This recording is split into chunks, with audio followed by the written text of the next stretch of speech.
Pues vamos a seguir hablando de gastronomía, pero en este caso con un experto, en este caso en nutrición, tecnología y seguridad alimentaria, que es Mario Sánchez. En redes sociales yo creo que le conoce más la gente como Sefifood, ¿no? Que es como te has dado a conocer. Mario, buenos días. Muy buenas, ¿qué tal, Marta? Bueno, Mario está aquí porque presenta el libro en Murcia. El último libro, bueno, el último y el primero, si no recuerdo mal. De momento sí. De momento el primero, que se llama A tomate pocho no le hinques el diente. Correcto. Yo creo que está bastante bien descrito, ¿no? De qué va el libro. Sí, bueno, hay gente que lo ve, ¿no? Lo lee el título y dice, ¿esto qué será, no? Tomate pocho, por lo menos sabemos que va de alimentación, Claro. Un poquito enfocado en prevenir esas intoxicaciones alimentarias, que al final es uno de los caballos de batalla que yo llevo muchos años defendiendo en redes sociales para que la gente pues cada vez coma más seguro.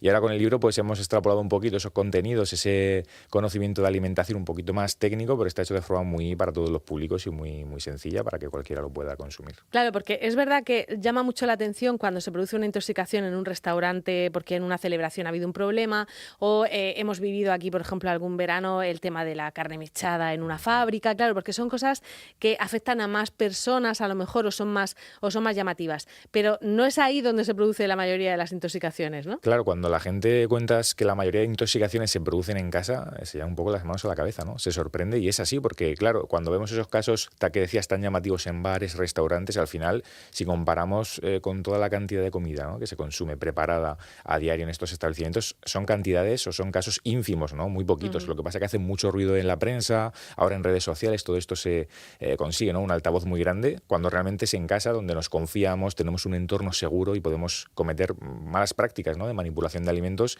que nos lleven a esas intoxicaciones. Al final estamos en casa tranquilos y nos tendemos a relajar. Claro, porque a la mayoría de la gente no le dan nunca un curso de cómo tratar los alimentos, ¿no? Claro, de hecho es algo que llevamos haciendo toda la vida, ¿no?, que todos nos alimentamos. Todos creemos que sabemos. Sí, eso también pasa mucho, sobre todo con la nutrición, que oye, cuando hablas de estas cositas la gente se piensa que sabe muchísimo y la mayoría de veces no es así. Hay muchos mitos detrás arraigados con temas culturales, ¿no? Todo el tema, por ejemplo, del lavado de manos, que parece con el tema de la pandemia pues que habíamos superado un poquito, pero realmente hay mucha gente que es muy marrana, dicho mal y pronto, y que no se lava las manos después de ir al aseo con agua y con jabón.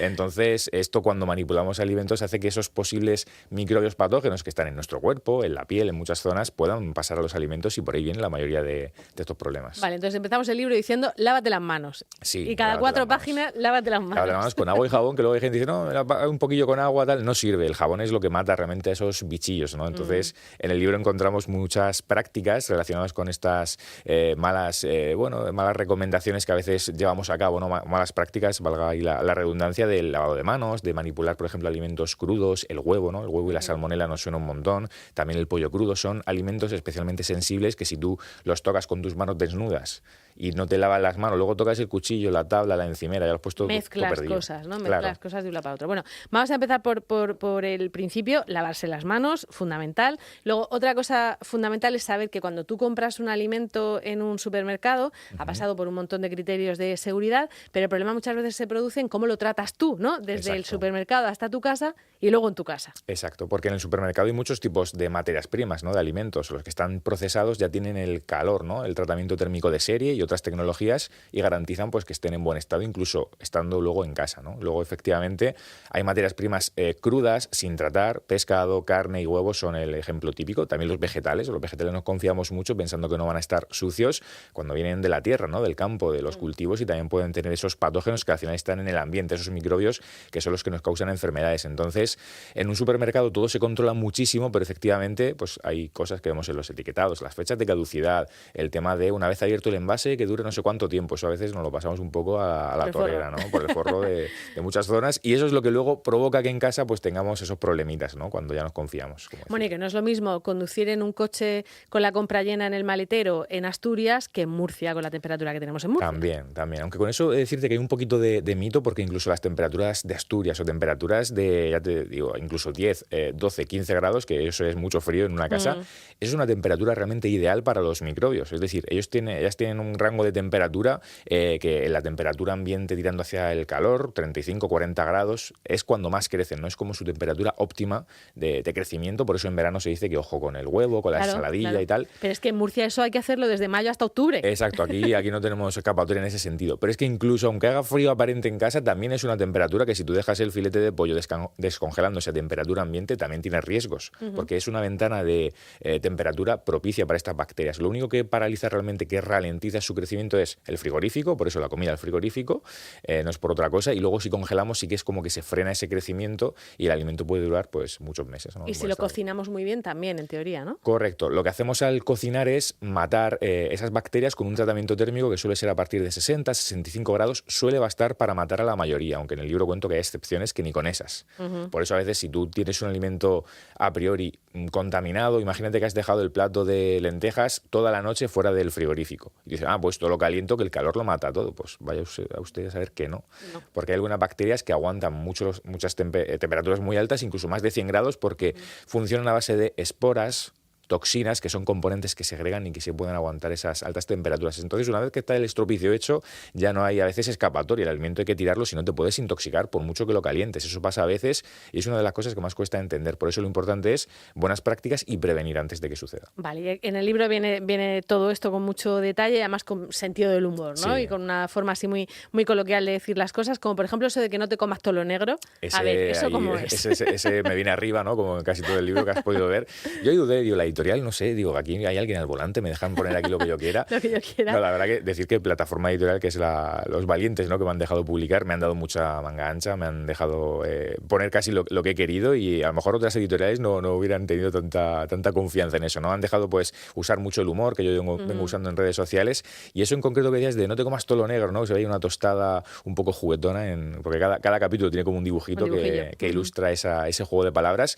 Ahí, por ejemplo, hace referencia en ese capítulo a cuando nos pasamos, ¿no? Cocinando alimentos, porque una cosa es el déficit de calor, es decir, si no cocinamos lo suficiente, puede ser que las bacterias sigan vivas. Sigan ahí. Pero es que si no pasamos de frenada, aunque las bacterias te las cargues, pueden aparecer componentes que son peligrosos para la salud. Hablamos de potencialmente cancerígenos, dañinos para hígado, riñones y para al final el cuerpo. El comerse eso, algo que esté quemado, una tostada, aparte de que no tiene buen sabor, ¿no? No es la mejor de las ideas. Hablamos de acrilamida, de otras sustancias, por ejemplo, tiene un nombre así un poco raro, los hidrocarburos aromáticos policíclicos, que suena casi a, no sé, una cosa muy rara. Sí. Son grupos de compuestos que cuando tú cocinas a la barbacoa, en la sartén se generan, ¿no? Cuando el pollo, la carne en general está más negra que tostada o que color, digamos, dorado, ¿no? Sería lo deseable, ese baremo. Cuando hacemos en la tostada buscar más colores pues amarillentos, anaranjados y ya el negro dejarlo un poquito para no comerse. Exacto, porque yo creo que tenemos una obsesión, quizá porque somos hijos de una generación que nació en la posguerra, de no tirar nada. Claro. Lo digo porque a mí me lo han inculcado siempre desde pequeñita, Sí. ¿no? Un tomate que le ha salido un poquito de moho, se quita un trozo y te lo comes. La mermelada que la parte de arriba tal, se quita y el resto te lo comes. ¿Eso estamos haciendo bien o no? Eso en aquellas épocas tenía todo el sentido del mundo, pero ahora por suerte estamos en un entorno, ¿no? Mayoritariamente pues de abundancia, donde no tenemos estos problemas y donde ya una vez hemos sentado esas bases de bienestar, debemos buscar la salud, ¿no? Superior, por así decirlo, buscando la máxima posible. Entonces, si estamos, por ejemplo, quitándole la parte de moho, ¿no? A un alimento, sobre todo si es un tomate, es una naranja que tiene un contenido de agua, ¿no? Muy grande, mucha agua en su interior, aunque tú veas solo ese pelillo, ¿no? Que le sale el pelo a la naranja, por ejemplo, amarilla o a veces suele ser de color blanco, quiere decir que eso es solo una parte del moho que tú estás viendo, pero es que el moho realmente, los mohos, es un grupo también de microorganismos, son microscópicos, entonces pueden estar por todo el alimento y tú no te das cuenta, aunque le quites esa parte, te vas a estar metiendo para adentro muchos microbios. Mucho microbio que forma parte de ese moho, ¿no? Correcto, y de hecho los mohos también generan unas toxinas concretas que son micotoxinas, mico de hongo y toxina pues de toxina, ¿no? Sí, está claro, Queda esa claro, palabra ¿no? sí estaba clara. Pero al final son unos compuestos que también se relacionan a largo plazo, consumidos crónicamente con tema de cáncer y, como decía, daños en el hígado, riñones. Entonces no son cosa de broma, son sustancias que, oye, si una vez te has tomado un poquito de ese alimento no va a pasar nada, pero que la recomendación es, oye, que sepas que esto no es lo ideal, ¿no? Aunque quites esa parte, sigues estando en un riesgo. Entonces, si puedes, pues, y como decía, estamos en una situación de privilegio en general con otras partes del mundo, es, oye, prioriza la salud en esa parte y si lo tienes que tirar, pues, oye, no queda otra. Lo que tienes que hacer es prevenir y evitar que eso llegue a pasar con buenas planificaciones, es decir, no comprando a lo loco en los supermercados ni en los mercados, teniendo pues tus menús anticipadamente para intentar reducir el desperdicio, que es algo que a veces se critica, ¿no? Con estas recomendaciones de, oye, lo vamos a tirar todo. No, leche, haz bien las cosas para no tener que tirar. Para no dar lugar. Bueno, no quiero destripar el libro entero, pero sí que hay algunas cosas que yo creo que todos las hacemos mal. Por ejemplo, eso del moho, ¿no? De decir, bueno, esto se puede aprovechar, no pasa nada. Hay otra cosa que también nos han inculcado mucho, que es que si metes la comida muy caliente en la nevera, le estás quitando potencia a la nevera y estás perjudicando. Y entonces hay quien deja la comida toda la noche para que se enfríe, ¿no? O sea, la he hecho pensando en comerme la mañana, la dejo toda toda la noche a temperatura ambiente. Claro, ahí estás cuidando quizá, ahora contamos, la salud del frigorífico, pero la tuya no, porque realmente estás exponiendo a un riesgo grave de salud. Hay decir por partes que el tema de los frigoríficos realmente es un poquito de mito, porque hoy en día tenemos equipos muy potentes y aunque tú metas el plato un poquito caliente, no te vas a cargar el frigorífico. Lo que sí puede pasar es que alimentos que estén cerca de ese plato de lentejas caliente, se calienten. Claro, suba su temperatura y entonces estés ahí un poco alterando, ¿no?, ese orden dentro del frigorífico. O sea que hirviendo no lo metemos, pero no, claro, no hace falta esperar a que se enfríe. Hay un punto medio, es decir, lo podemos dejar enfriando en la encimera. Se recomienda siempre máximo 2 horas a temperatura ambiente los alimentos, pero como decíamos, altas temperaturas, Murcia, calor, eso yo lo cogería un poquito con pinzas. Claro. Que se quede templado, es decir, a lo mejor media horita, 1 hora, según el tipo de... Si es un guiso, a lo mejor que está más caliente, más rato, pero si está un poco caliente el tupper o el plato, no pasa nada porque lo metas al frigorífico. Sobre todo imagínate que tienes que ir fuera. Si la opción es dejarlo toda la noche, mejor mételo en la nevera. En caliente, porque ahí en ese punto estás no solo dejando una temperatura insegura, como decíamos, que es la temperatura ambiente, sino durante muchas horas. Los 2 factores más importantes del crecimiento de estas bacterias es el tiempo y la temperatura. Entonces, a más tiempo van reproduciéndose a una velocidad muy grande, ¿no? Eso es un crecimiento exponencial, porque de una sola bacteria crecen 2, de ahí otras 2 y sucesivamente en pocas horas te puedes plantar con millones de bacterias. Colonizan ahí todo. Eso es una locura. Entonces ahí sí que tienes riesgo real de intoxicarte. Otra cosa que hacemos mucho es dejar descongelar también a temperatura ambiente, ¿no? Correcto. Es decir, no me he acordado de sacar el pollo, tengo que cocinar hoy y lo dejo a temperatura ambiente que enseguida se descongela. Correcto. Aparte ahí añadimos, la descongelación no suele ser breve, ¿no? Dura un tiempecillo, también depende de la temperatura del ambiente, pero es lo mismo, estás entrando en una ventana temporal que puede ser arriesgada para esas bacterias. Lo ideal que es tener, como siempre, un poquito de planificación y hacer también, por el propio interés, por así decirlo, de sabor del alimento, un cambio de temperatura gradual. Es decir, de congelador lo pasamos al frigorífico, idealmente los estantes inferiores, porque a veces siempre suelta algún juguillo, alguna cosa que puede ser negativa, puede contaminar otros envases. Si hablamos de un pollo crudo, pues puede ser peligroso en ese sentido.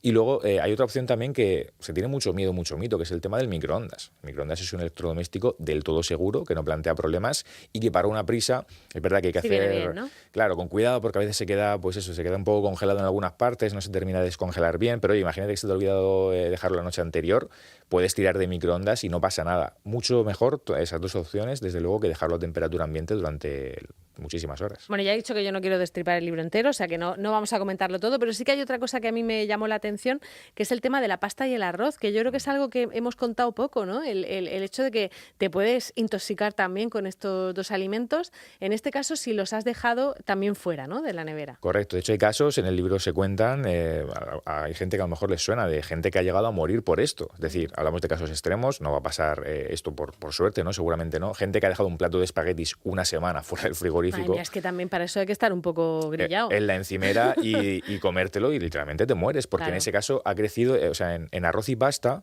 que al final la pasta suele ser de trigo, ¿no? Son 2 alimentos que, como decíamos, se recomienda máximo 24 horas en el frigorífico, después de cocinar, obviamente, antes aguantan en seco mucho tiempo, ¿no? Y esto es debido a que hay una bacteria que es Bacillus cereus, que produce tanto la parte de esporas como de toxina que comentábamos antes. La espora al final es como un caparazón en la cual la bacteria pues, puede aguantar ahí también altas temperaturas, se queda como agazapada, ¿no? Está ahí al acecho esperando a poder volver a crecer.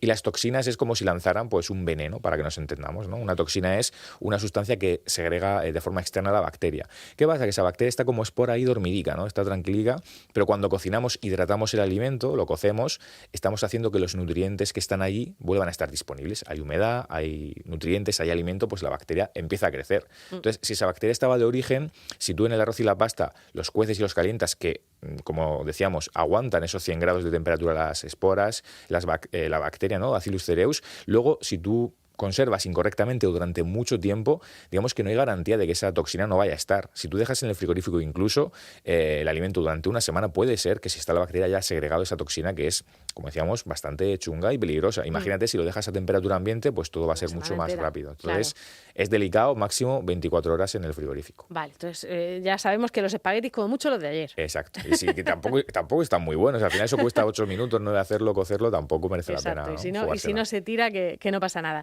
Bueno, y luego tenemos todos los problemas derivados del huevo, que yo creo que eso sí que estamos todos como más pendientes, ¿no? Claro, el huevo, la ensaladilla aquí en Murcia, ¿no? Las marineras, la ensaladilla rusa, sabemos que eso está muy presente.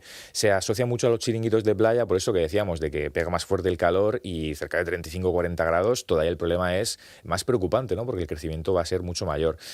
Con los huevos, sobre todo, hay problemas, por ejemplo, en el almacenamiento, en el frigorífico. Sabemos que los fabricantes de frigoríficos tienen la extraña manía de colocar las hueveras en la puerta. Y ahí no deben estar. Y no deben estar. Eso es un complot que nadie entiende, ¿no? No sé, esta gente que... No, y luego también hay veces que dicen, no, pero si en el supermercado está fuera de la nevera. También es que es confuso realmente para el consumidor. Esto se debe a que en los supermercados realmente las condiciones de temperatura, de humedad están mucho más controladas. Es decir, el propio ambiente, incluso de lo que está a temperatura que no está en frío, ¿no? Se controla mucho. El problema de los huevos es que si tú haces un cambio de temperatura muy grande, el agua a veces condensa en la superficie, la cáscara del huevo, que puede traer restos de las propias heces de la gallina, ¿no? Al final el huevo sabemos por dónde sale. Saporosa también. Claro, arrastra esa suciedad y como no se puede, no se deben lavar los huevos ni siquiera en la industria, a veces llegan con algún resto, ¿no? De heces y demás, ahí está la salmonela, realmente. Y claro, como tú decías, si nosotros lavamos esa cáscara, digamos que hacemos que se vuelva más inestable porque se degrada muy rápido, la cutícula, que es una membrana que tiene, al lavar el huevo tú estás también deteriorándola. Si encima lo lavas, que no es recomendable, lo guardas en la puerta, que estás venga a abrir, cerrar, cambio de temperatura, te condensa agua en la superficie, puedes arrastrar de alguna forma hacia adentro, ¿no? Y tener ahí problemas que luego al manipular y al tocar con las manos, pues volvemos a entrar en esto de contaminar toda la cocina, ¿no? De contaminación cruzada. Bueno, pues hay que tener en cuenta que, por ejemplo, en la hostelería muchas veces ya se utiliza mayonesa industrial para evitar este tipo de problemas, y que es en casa donde muchas veces la liamos. Correcto. De hecho, en hostelería, en bares, restaurantes, está la famosa huevina, que es el huevo que ya está pasteurizado y, de hecho, se utiliza y es obligatorio por ley hacerlo. O sea, no es que no se puedan usar huevos frescos, pero si los usas tienes que cocinar bien. Si vas a hacer mayonesas, ensaladillas, para salsas y para cosas, es literalmente ilegal usar huevo fresco porque no lo estás calentando y hay un riesgo grande para la salud. Y sin embargo, en casa sí que hacemos todas esas cosas. Bueno, pues es un curso acelerado y además de una manera muy amena, la que nos ofrece a Tomate Pocho, no le hinques el diente, y que lo presentas el miércoles. El miércoles, ahí en el Corte Inglés, Avenida Libertad, Sala de Ámbito Cultural, a las 7:30 de la tarde. A las 7:30 de la tarde pueden uno acercarse y preguntarle de todo a Mario Sánchez, a Sefifood, que es el nutricionista que ha venido, el experto tecnólogo de alimentos, que ha venido aquí a contárnoslo esta mañana. Muchísimas gracias, Mario. A vosotros, un placer. Hasta luego.